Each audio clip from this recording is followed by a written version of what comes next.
El día de hoy abordaremos la temática de las Fuerzas Armadas en el poder, un periodo comprendido entre 1964 y 1982 en la historia de Bolivia.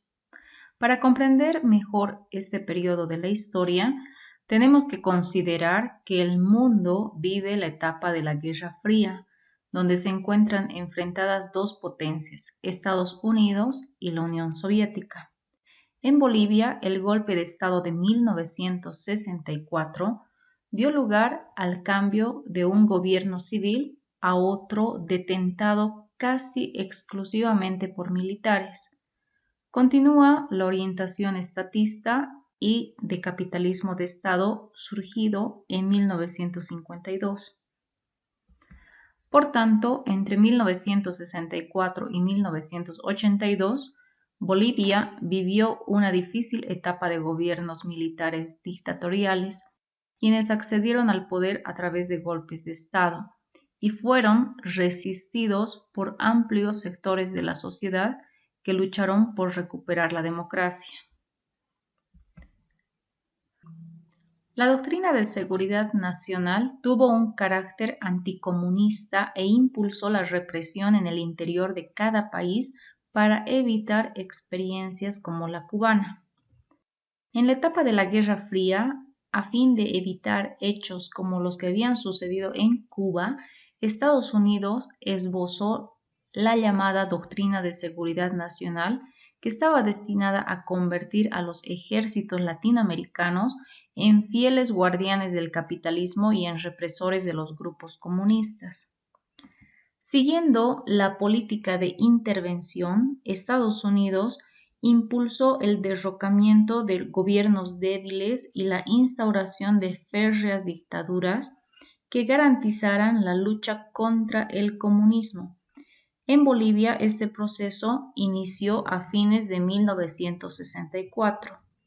Es precisamente en 1964 que Bolivia y Brasil serán los primeros países en pasar de la democracia al autoritarismo militar, de una tendencia que permanecería en la región en la década de los 70. De igual forma, se sumaron países como Argentina, Uruguay, Paraguay y Chile, por lo que el militarismo no fue un hecho aislado en Bolivia.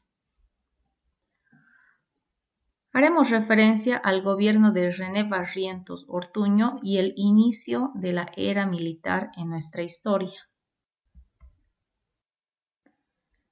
René Barrientos Ortuño planificó una revolución restauradora.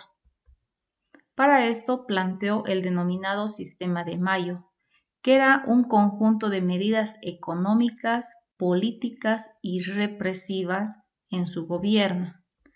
Se llevaron a cabo para desarrollar la restauración del país. Algunas de las acciones asumidas fueron la aprobación de un nuevo código de minería, la entrega de la mina Matilde a un consorcio norteamericano, la entrega del gas natural a propiedad de la Gulf Oil, el arresto y exilio de Juan Lechín Oquendo. También se tomó militarmente algunas minas en la región occidental del país.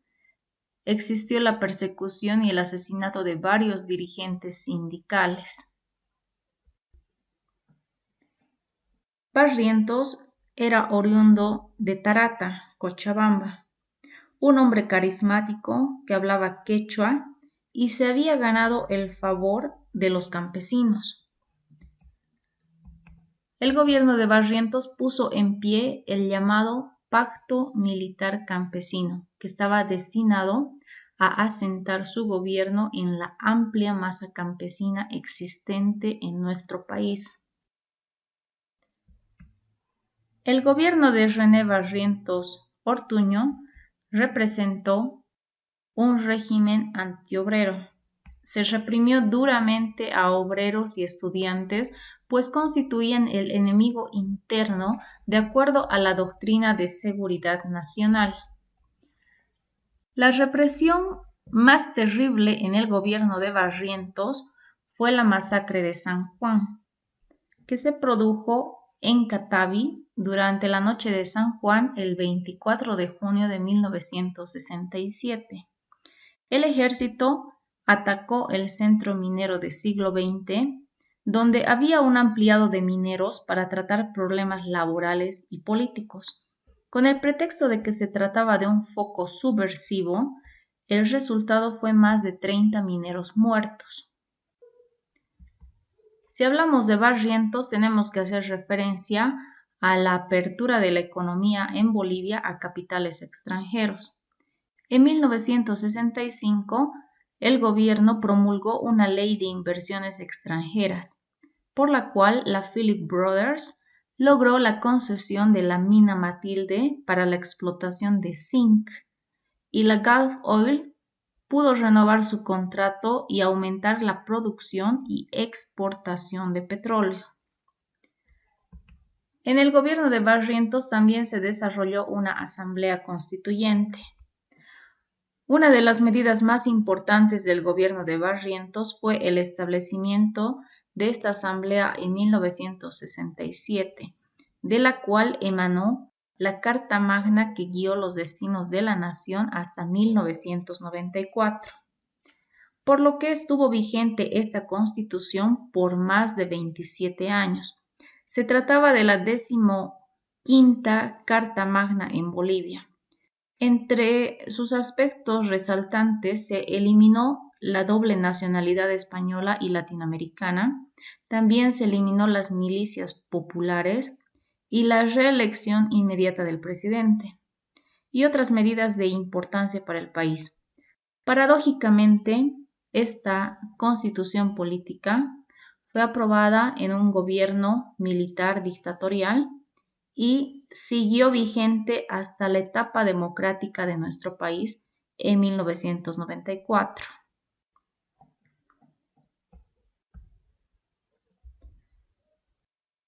Ahora haremos referencia a los gobiernos militares nacionalistas.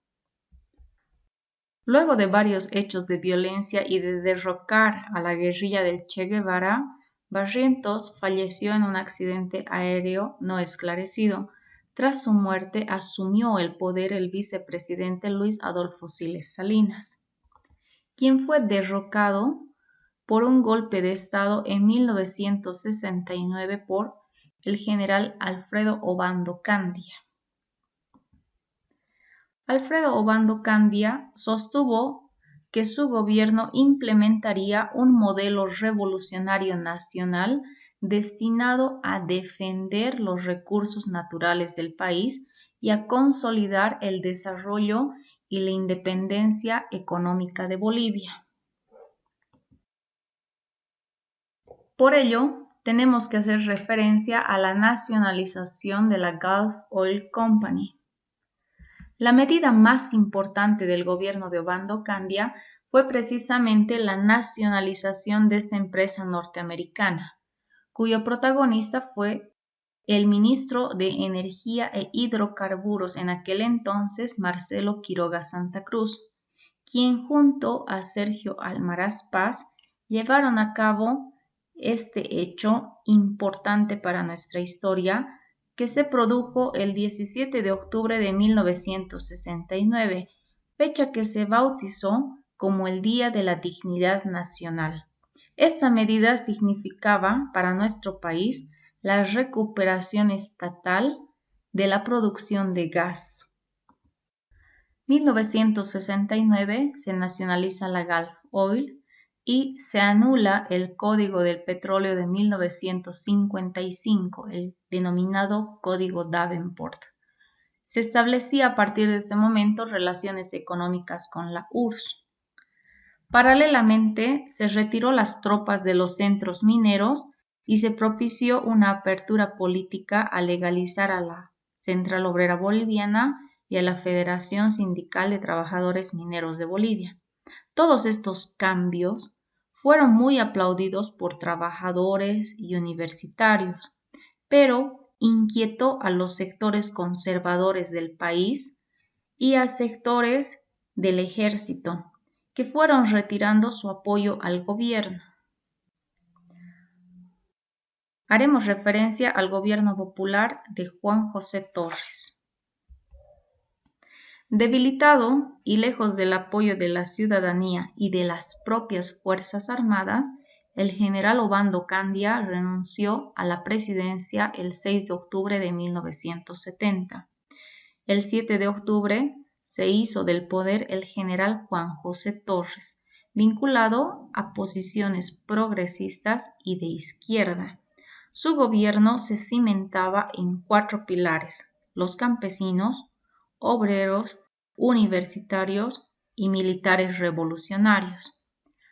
La política del presidente Torres fue de tendencia izquierdista y propuso un nuevo orden de justicia social con las siguientes medidas. Con el respaldo de la Central Obrera Boliviana, el gobierno se propuso aumentar el control estatal de la economía y limitar los intereses del capital extranjero en Bolivia. También autorizó un aumento de los salarios para los mineros, aceptó la demanda de la Federación Sindical de Trabajadores Mineros de Bolivia de recortar los sueldos de la burocracia en la Comibol y YPFB, ambas empresas estatales, y también se retomó el control estatal de la mina Matilde, que había sido entregada en el gobierno de Barrientos a una empresa norteamericana. También en el gobierno de Torres y bajo esta medida del nuevo orden de justicia social, se inauguró la planta de fundición de estaño de Vinto. También se crearon las primeras corporaciones de desarrollo en La Paz y Tarija. De igual forma, en el gobierno de Torres se instauró una asamblea popular inaugurada el 1 de mayo de 1971. Esta institución reemplazaría al Parlamento y así lo hizo por casi 4 meses. Estuvo liderizada por Juan Lechín Oquendo, conformada por 233 delegados que no fueron elegidos por voto popular. Es así que el 21 de agosto de 1971, con el apoyo norteamericano y el concurso de sectores de la empresa privada y de partidos políticos conservadores como el Movimiento Nacionalista Revolucionario y la Falange Socialista Boliviana, se produjo un nuevo golpe de Estado que encumbró al entonces coronel Hugo Banzer Suárez y que aplastó violentamente el intento de avanzar hacia un sistema comunista. El gobierno de Torres lastimosamente había producido muchos excesos.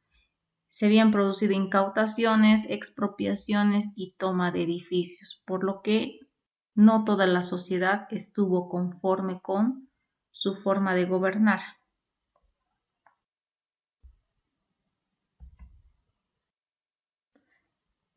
Ese 21 de agosto de 1971, el país amanece bajo un estado de sitio y toque de queda.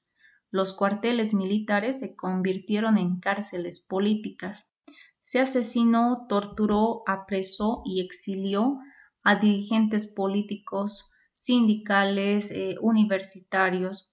Incluso las universidades fueron clausuradas entre 1971 y 1972.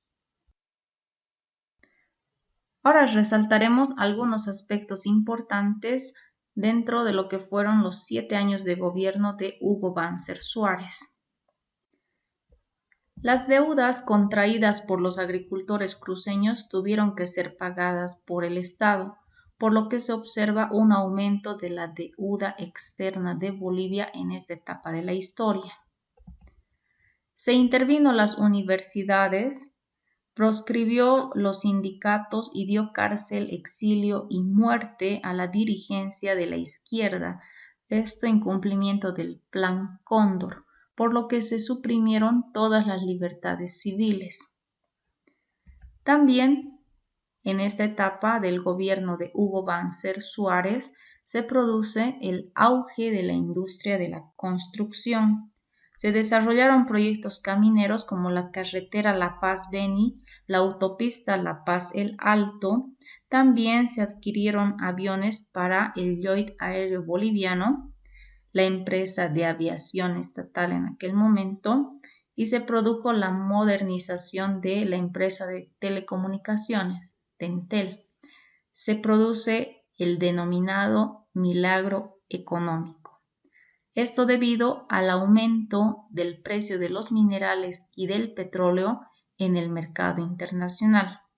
Recordemos que a lo largo de nuestra historia, nuestra economía se ha visto afectada tanto por el aumento o la disminución del precio de las materias primas en el mercado internacional.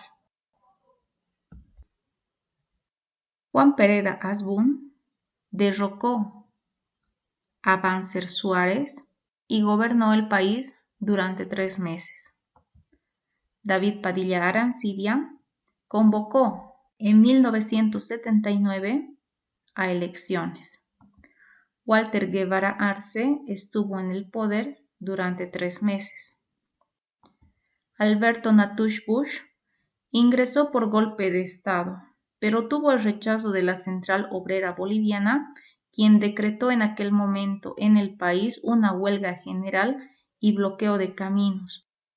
Estuvo en el poder 16 días y renunció. Lidia Gayler Tejada es la primera mujer que accede al poder. Fue presidenta de la Cámara de Diputados.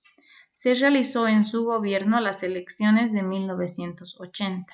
Ganó el binomio Siles Paz Zamora, pero a través de un golpe de Estado ingresó García Meza.